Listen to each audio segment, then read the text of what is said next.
Welcome to today's Explainer. We've got a really fantastic, incredibly practical topic lined up for you today. Our mission? We are going to transform ancient texts into modern everyday actions, and we're going to do it without falling into some of those dangerous traps that easily trip people up. If you have ever opened a text and felt like there was just this massive, uncrossable gap between the ancient world of the Bible and your morning commute, well, you are definitely in the right place. We're going to build a bridge between those two worlds right now. So let's dive right into this with a pretty blunt question. Are you reading scripture or are you just doing history homework? Think about it. Because if we only focus on what an ancient text meant thousands of years ago, and we never actually bring that message into our real messy lives today, we're quite literally just doing history homework. Fascinating? For sure. But honestly, it's entirely incomplete.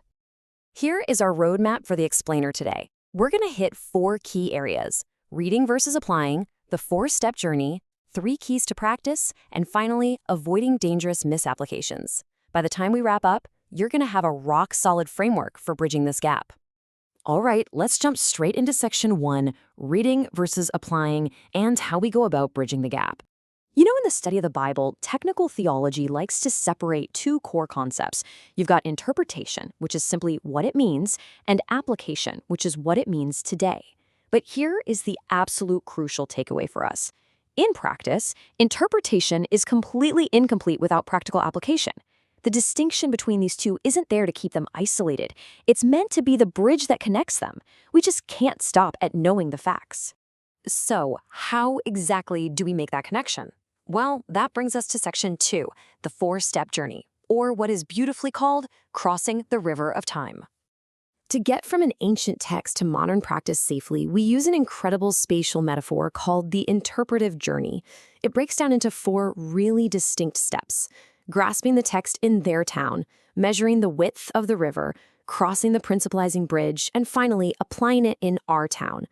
Let's walk through exactly what each of these looks like.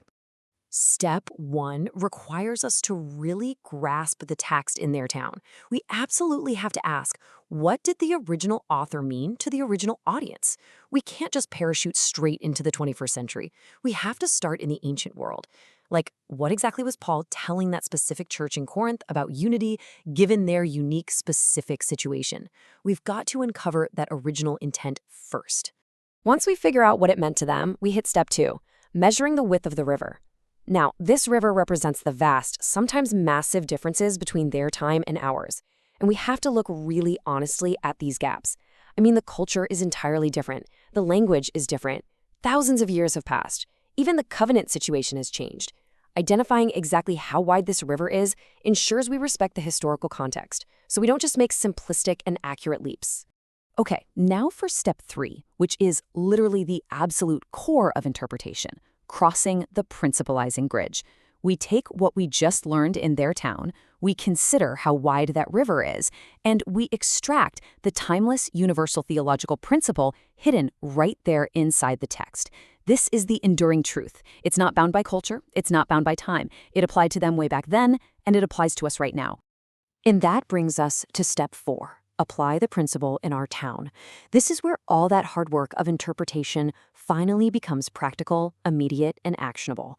We have to look in the mirror and ask, okay, how do we live out that timeless principle right now, today, in our own homes, our offices, and our local communities?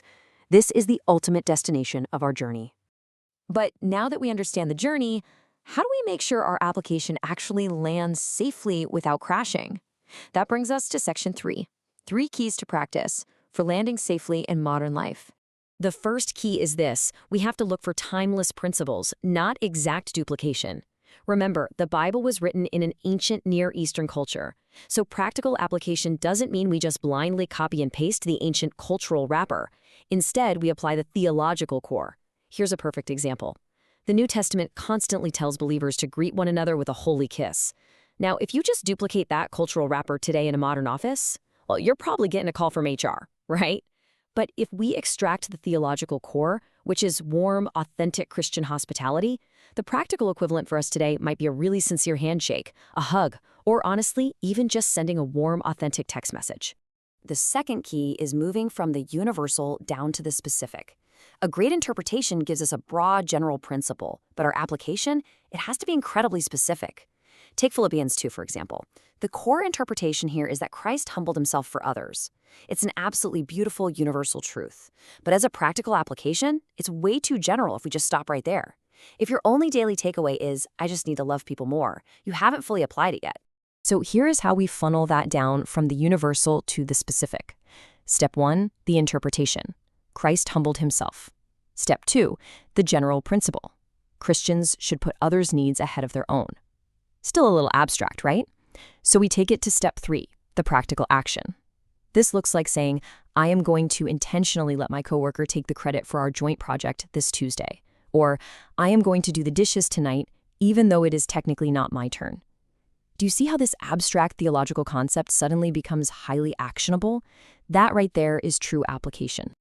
Now, I want to shift gears and adopt a slightly more cautionary tone for our final section, Section 4, avoiding dangerous misapplications using interpretation as a guardrail.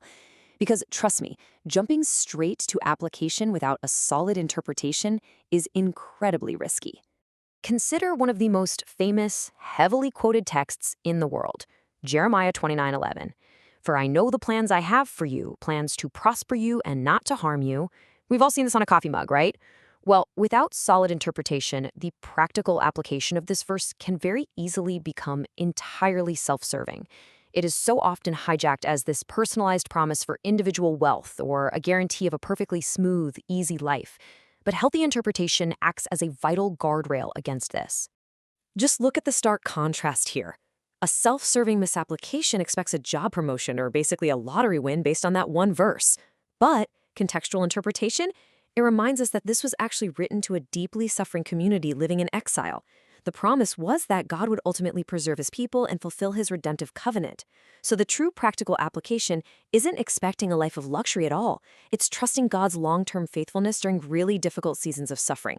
See how a healthy interpretation completely flips our application from self-centered to beautifully, contextually grounded? So to summarize our whole explainer today, a healthy interpretation is the vital guardrail that discovers the truth. It guards us against our own self-serving theology, and ultimately it answers the absolutely critical "so what" of the Bible. Interpretation discovers the truth, and then application boldly embodies it, transforming those ancient words into your actual modern actions. I want to leave you with this final, slightly provocative thought. You now know the framework, you know exactly how to find out what the text meant back then in their town. But the real question, the one that makes this so much more than just ancient history homework, is what will it make you do today? Thank you so much for joining me on this explainer. Now go cross that bridge and apply it in your town.